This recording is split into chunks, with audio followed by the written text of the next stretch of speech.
네, 오늘 주님 앞에 나와서 함께 예배하는 여러분 모두를 주님의 이름으로 환영합니다. 주님의 귀한 은혜가 여러분 마음 가운데 가득 임하고 또 그 은혜가 여러분의 삶을 변화시키는 놀라운 역사가 여러분 삶 가운데 일어나기를 주님의 이름으로 축원합니다. 지난주에 우리 아이들과 함께 영화를 보고 왔는데 말모이라는 영화를 보고 왔어요. 이 우리말 사용이 금지된 1940년대 일제강점기를 배경으로 한 영화인데 이 서울말을 비롯해서 경상도, 전라도, 제주도, 함경도 전국의 말을 모아가지고 우리말 큰사전, 그 당시에는 조선어 사전을 만드는 그러한 역사적인 배경을 그린 그러한 영화입니다. 때론 재미있는 장면으로 웃기기도 하는데 전반적으로 참 가슴 아프고 또 뭉클한 그런 영화입니다. 영화에 등장하는 주인공은 류정환이라는 조선어학회 대표입니다.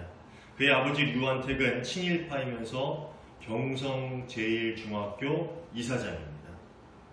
극 중에서 그는 금수저 집안의 아들이죠.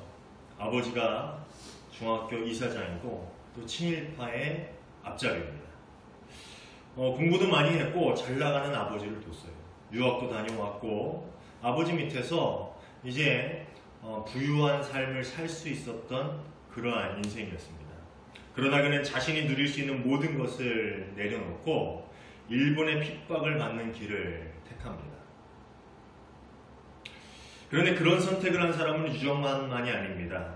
그 영화에 등장하는 사람들의 이름은 조가균, 임동희, 박훈, 구자영, 민우철 등의 인물들이 등장을 하는데 이 사람들의 직업은 기자였고 작가였고 사회에서 나름 명망 있는 일들을 하던 사람들이었습니다. 나름 존경을 받으면서 먹고 살만한 삶의 자리에 안주할 수 있었던 그러한 사람들이 자신의 삶을 버리고 그 일에 동참했다라는 거죠.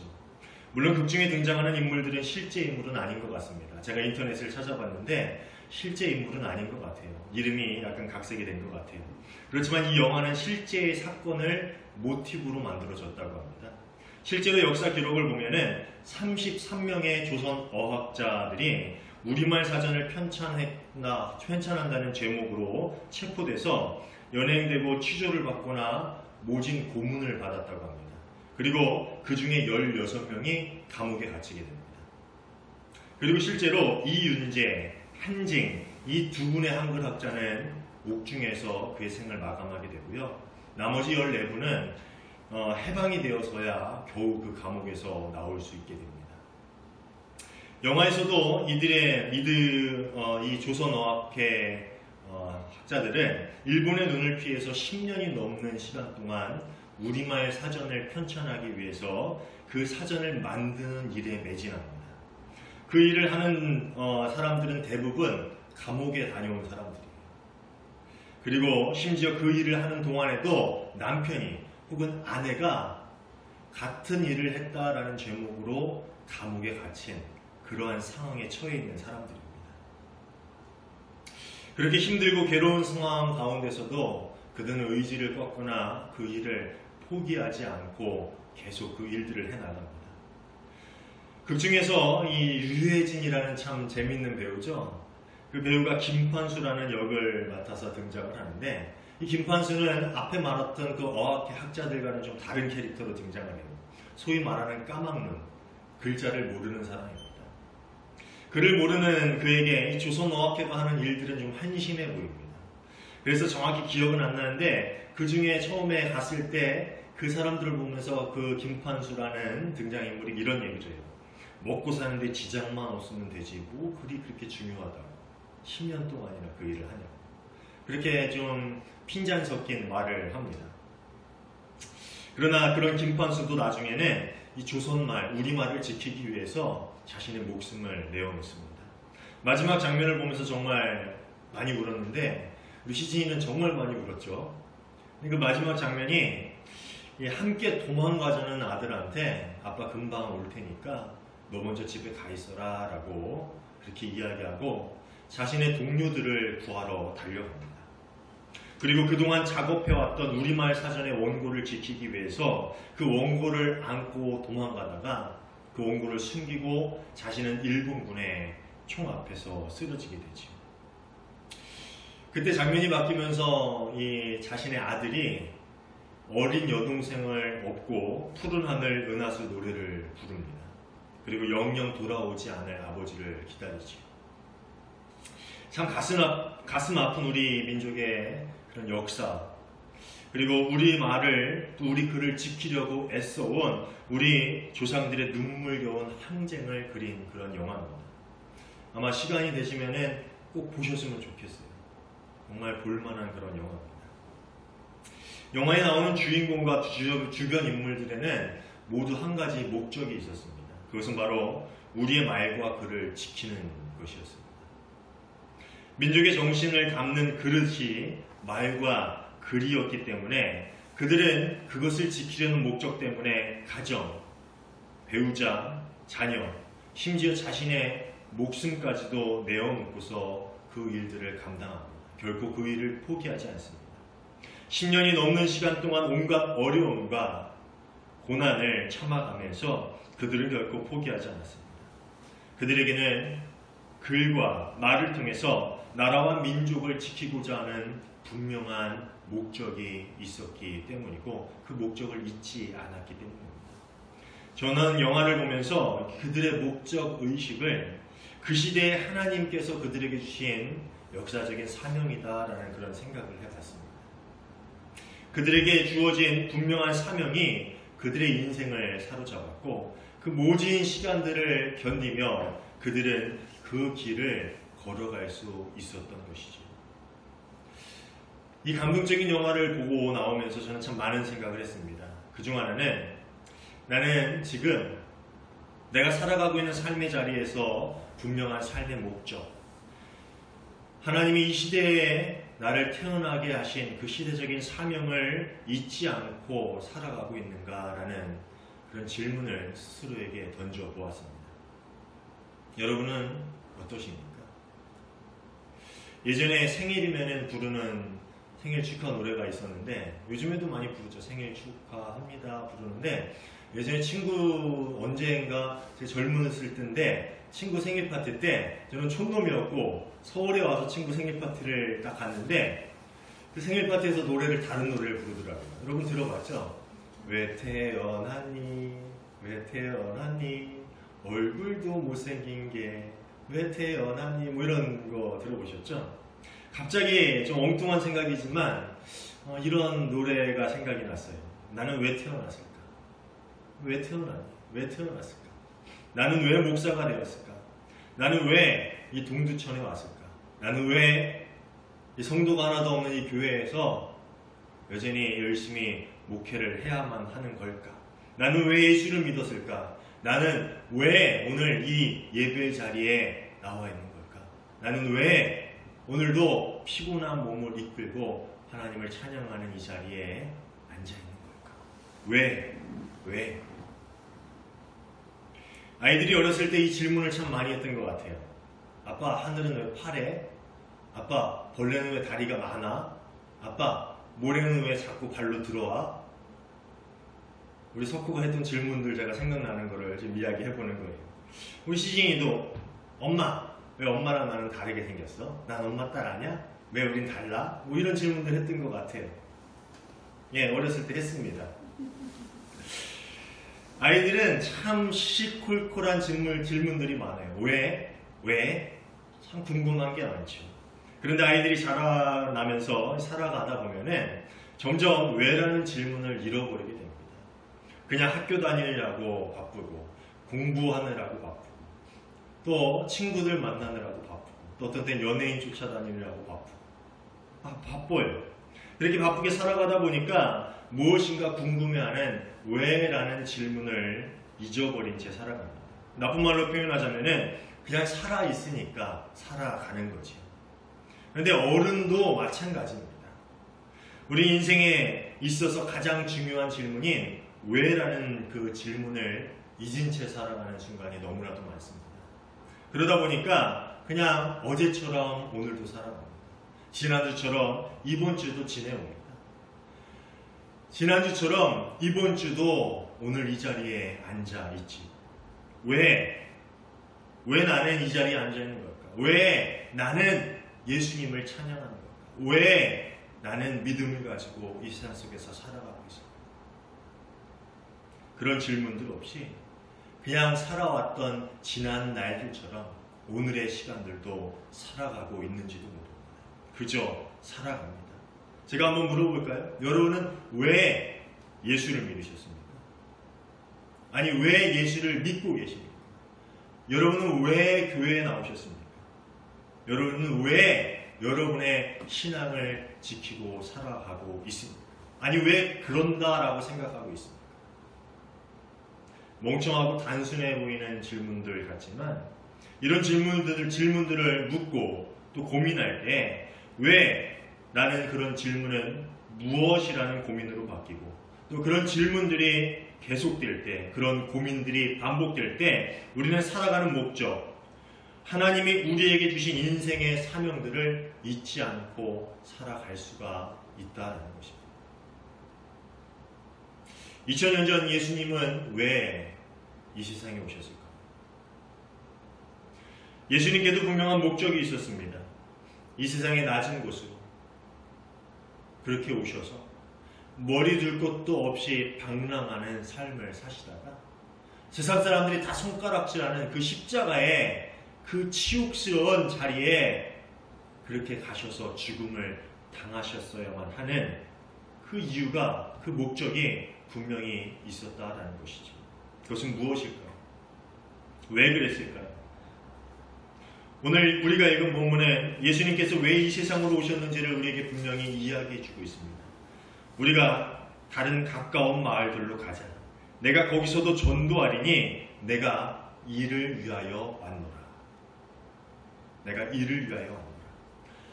같은 말을 다루고 있는 마태복음 4장 23절은 이렇게 이야기하고 있습니다. 제가 메시지 성경으로 읽어드릴게요. 예수께서 갈릴리 지역 전체를 다니시며 그들의 회당에서 가르치시고 하늘나라의 복음을 선포하시고 사람들이 앓고 있는 모든 질병을 고쳐주셨다. 누가복음 4장 43절과 44절은 또 이렇게 이야기합니다. 예수께서 말씀하셨다. 나는 하나님 나라의 좋은 소식을 다른 동네에도 전해야 한다. 내가 이를 위해서 보냄을 받았다. 내가 이를 위해서 보냄을 받았다. 그리고 예수께서는 유대 회당에서 메시지를 선포하셨다. 누가복음에 의하면 예수님의 주 활동지는 가버나움입니다. 그런데 예수님은 대부분의 시간들을 이동하면서 보내셨어요. 어떤 곳에 오랫동안 머무신 게 아니라 여기서 하루, 이틀 혹은 일주일, 그리고 다른 곳으로, 그리고 또 다른 곳으로 여기저기 계속 이동하면서 그 모든 활동의 시간들을 보내셨다는 거예요. 그 이유는 예수님께서는 다른 이들에게 전해야 할 소식이 있었기 때문이고 바로 그것 때문에 이 세상에 예수님이 오셨기 때문이라는 것입니다. 예수님의 사역의 시작을 기록하고 있는 마가복음 1장 14절과 15절, 우리가 이미 예전에 읽은 본문이죠. 그 본문은 이렇게 이야기합니다. 요한이 잡힌 후에 예수께서 갈릴리에 오셔서 하나님의 복음을 전파하여 이르시되 때가 찼고 하나님 나라가 가까이 왔으니 회개하고 복음을 믿으라 하시더라. 예수께서 사역을 시작하셨을 때 그 사역의 시작은 하나님 나라가 임했다. 하나님 나라가 임했으니까 너희가 빨리 회개하고 하나님 나라를 받을 준비를 해라 라는 그 선포와 함께 시작이 되었습니다. 그리고 그 이후에도 그 선포, 하나님 나라의 복음을 전하는 일이 예수님의 모든 사역의 가장 중심에 있었음을 성경은, 복음서는 우리에게 계속해서 알려주고 있습니다. 그런데 제자들은 아직 예수님의 사명과는 좀 다른 방향의 목적을 가지고 있었던 것 같습니다. 오늘 우리가 읽은 본문 36절을 보면은요, 시몬과 그와 함께 있는 자들이라는 표현을 하는데 아마 안드레, 야고보, 요한이었겠죠. 이 네 명의 제자들은 주님을 따라가 모든 사람들이 주님을 찾고 있습니다 라는 이야기를 합니다. 그런데 여기서 주님을 따라가다라는 그런 단어는 헬라어로 카타디옥산이라는 말을 쓰고 있어요. 근데 이 말은 깊은 뜻을 가지고 있는데 그냥 따라가다가 아니라 나쁜 의도로 뒤따르다라는 의미를 가지고 있다고 합니다. 헬라어 단어는 그런 의미를 가지고 있대요.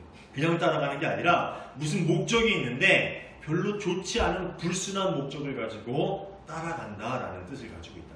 유독 이 본문에서 이 단어를 쓰고 있습니다. 전후 맥락을 고려해 보면은 주님의 이적을 보고 모인 많은 사람들이 주님께 모여들었을 때, 왔을 때 그 제자들은 예수님을 드러내고 자랑하고자, 내가 그분의 제자야, 내가 부르면 그분은 와, 내가 제자니까, 그런 의도로 예수님을 따라가서 예수님, 사람들이 주님을 찾습니다 라고 과시하고자 하는 목적으로 주님을 따랐다라는 것이죠. 그들은 아직까지도 예수님의 사역의 의도를 제대로 이해하지 못하고 있었습니다. 그들은 예수님의 이적을 보고 따르는 많은 사람들에게 그 이적을 자랑하고 나는 이적을 베푸는 그분의 제자다라는 것을 드러내고자 하는 그러한 의도가 있었다는 것이죠. 그들의 초점이 이적, 기적, 놀라운 일들에 맞춰져 있었다는 것입니다. 예수님께서 사역을 시작하시고 놀라운 기적을 베풀기 시작하자 갈릴리와 그 주변의 사람들은 예수님을 만나기 위해 옵니다. 심지어 어떤 사람들은 수백 킬로미터나 떨어져 있는 곳에서 예수님을 만나기 위해서 찾아옵니다. 성경에 보면은 그들은 어떤 때는 5,000명, 어떤 때는 4,000명이나 되는 정말 많은 무리들이 모여들었다라고 성경은 이야기해주고 있습니다.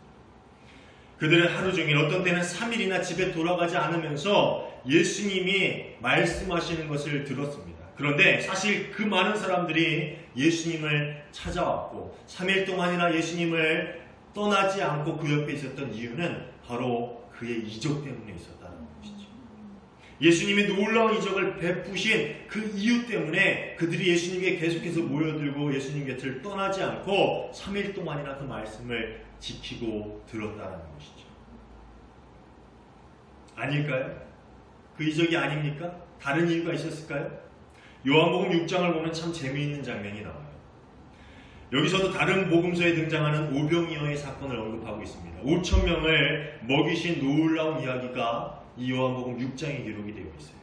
그리고 다음 날에 다시 사람들은 예수님의 주변으로 모여듭니다. 그 전날 보리떡 5개와 물고기 2마리로 5,000명을 먹이시는 놀라운 이적들을 이 사람들이 본 거예요.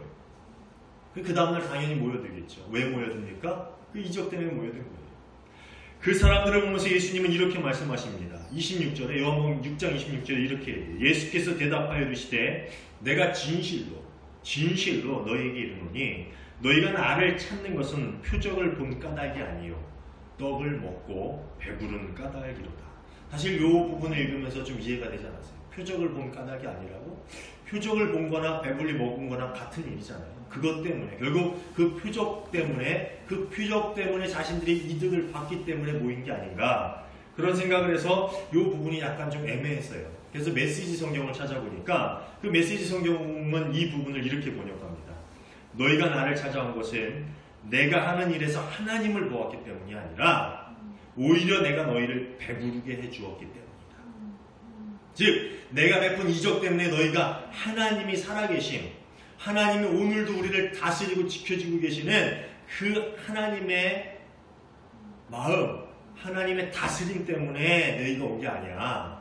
그냥 이적이 신기해서 그 이적 때문에 너희가 배불리 먹었기 때문에 이 자리에 왔다. 그 얘기를 하고 계신 거예요. 말인즉슨 이적을 통해서 하나님을 보고 복음을 구하고 복음을 듣기 위해서 모인 것이 아니라 또다시 이적을 통해서 배부르고자 하는 세상적인 욕심이 그들을 모이게 했다라는 겁니다. 정말 그런 걸까요? 사실입니까? 실화입니까? 그 뒤에 얘기를 보면 알 수가 있어요.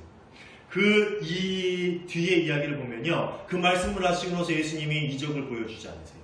그리고 무슨 말씀을 하시는 줄 아세요? 내가 하늘에서 내려온 생명의 떡이다. 그러니까 나와 같이 있으면은 너희는 영원히 목마르지도 않고 배고프지도 않을 거야. 나를 취해야 돼. 내가 생명의 떡이야. 그들에게 육적인 떡을 주신 게 아니라, 이적을 보여주신 게 아니라 내가 생명의 떡이야 라는 말씀을 주셨다는 거예요. 그들이 이적 때문에 모인 게 아니라 정말 하나님 때문에 모였다면 그들은 어떻게 해야 됩니까? 내가 생명의 떡이야 라고 했을 때 그 말씀을 듣고 이적이 없어도 예수님을 따랐어야 돼요. 그런데 66절에 마지막 부분에 이렇게 이야기해요. 그때부터 그의 제자 중에 많은 사람이 떠나가고 다시 그와 함께 다니지 아니하더라. 이 요한복음 한 장의 사건을 통해서 우리가 알 수 있는 것은 예수님을 따르던 많은 무리들은 예수님의 이적을 구하고 예수님을 따른 것이지, 예수님께서 왜 세상에 오셨는지, 도대체 그 생애, 그 고난, 그 죽음을 통해서 무엇을 우리에게 전해주길 원하셨는지 전혀 관심이 없었다는 거예요. 별로 귀 기울이지 않았다는 겁니다. 그래서 그들은 예수님의 이적이 사라지자 예수님의 곁을 떠났어요. 예수님이 십자가에 못 박혀 돌아가시자 그들은 예수님을 등지고 떠났다는 겁니다. 왜? 예수님이 도대체 무엇을 전해주고자 하는 그 예수님의 사명, 그 목적에 귀 기울이지 않았기 때문이라는 것이죠. 죄송한 질문 하나 할게요. 우리는 예수님을 믿고 교회에 다니면서 어디에 귀를 기울이고 있습니까? 어디에 우리의 관심을 집중시키고 있습니까? 우리 스스로에게 한번 질문해 봅시다. 치유나 귀신을 내어 쫓은, 그리고 오병이어와 같은 놀라운 일들, 즉 기적들, 이적들은 예수님이 하신 사역 중에 중요한 부분일 수 있지만 그것이 목적이 될 수는 없습니다. 수단과 목적은 분명히 구분되어야 되는데 예수님의 목적은 그게 아니었다는 거예요. 이적들은 예수님의 목적을 증거하기 위한 수단이었다는 겁니다. 도구였다는 거예요. 예수님께서 병든 자를 고치시고 눈먼 자를 보게 하고 걷지 못하는 자를 일으키실 뿐만 아니라 죽은 자를 살리시는 그 놀라운 이적들을 보여주신 까닭, 그 목적은 하나님께서 다스리시는 하늘나라, 하나님의 나라가 이제 임했다라는 그 증거를 예수님께 모여든 사람들에게 알려주기 위해서였다는 것이죠. 본문의 핵심은 하나님 나라의 복음의 선포라는 거예요. 이 일을 능력 있게 선포하기 위해서 하나님은 말씀도 하시면서 이적도 그 도구로 사용하셨다는 겁니다. 주님은 이 하나님 나라의 능력이 이 땅에 실제로 임했다. 하나님 나라가 이제 임했어. 내가 옴으로 인해서 하나님 나라가 임했어 라는 것을 보여주기 위해서 그 도구로 이적들을 사용하셨다라는 그러한 이야기입니다. 예수님에게 정말 중요한 것은 예수님이 단지 우리의 소원을 들어주는 이적 행위자로 이해되는 것이 아니라 내가 너에게 전해주고자 하는 것이 무엇인지를 너희가 깨닫고 너희 삶에 이제 하나님 나라가 임한 그런 삶을 살아야 돼. 이게 복음이야. 내가 너에게 주고자 하는 복된 소식. 이게 내가 온 목적이야 라고 이야기하고 계시다는 것이죠. 나는 하나님 나라의 좋은 소식을 다른 동네에도 전해야 된다. 내가 이를 위해서 보내는 거다. 내가 너희를 고쳐주기 위해서, 귀신을 내쫓아주기 위해서, 죽은 자를 살리기 위해서, 불쌍한 자들을 도와주기 위해서 온 게 아니야. 그것도 내 사역의 일부지만 그 모든 것들은 내가 너희에게 전하는 복음을 증거하기 위한 도구일 뿐이지. 내가 온 것은 내가 이를 위해서 보냄을 받았다. 즉 좋은 소식을 전하기 위해서 보냄을 받았다. 예수님은 그렇게 우리에게 이야기하셨다는 것이죠. 너무나도 단순한 이야기이고 별로 대단한 것 같이 들리지 않을 수 있습니다. 그런데 이 진리를 잊지 않고 살아가는 것이 우리에게 정말 중요합니다. 우리가 왜 예수님을 믿는가? 우리가 왜 믿음을 가지고 사는가? 이 진리를 우리가 잊지 않고 되새길 때에 우리는 믿음 생활에, 우리의 신앙 생활에 참 본질, 참 목적을 깨달을 수 있다는 겁니다. 그 목적을 깨닫게 되면은 우리의 삶이 달라집니다. 옛날 어느 시장에 땅콩 장수가 있었다고. 이 땅콩 장수는 하나님을 믿은 후로부터는 저울을 속이지 않고 정직하게 장사를 합니다. 그 시장 골목에 많은 다른 땅콩을 파는 사람들은 저울을 속여서 손님들을 속이고 이득을 취해서 그렇게 장사를 하면서 가게를 번창시켜 나갔습니다. 그런데 이 땅콩 장수만은 내가 예수 믿는 사람인데 예수님 믿는 사람인데 그러면 안 되지. 그런 마음으로 정직하게 장사를 이어갔습니다. 내 삶에, 내 직업에, 내가 하는 모든 일에 하나님이 관여하고 계시지. 내가 예수님 믿으니까. 예수님 믿음으로 하나님이 관여하는데 내가 어떻게 속여? 그런 마음으로 그는 정직하게 장사를 이어갔다라고 합니다. 시간이 흘러 이 땅콩 장수는 어떻게 되었을까요? 여러분 어떻게 되었을까요?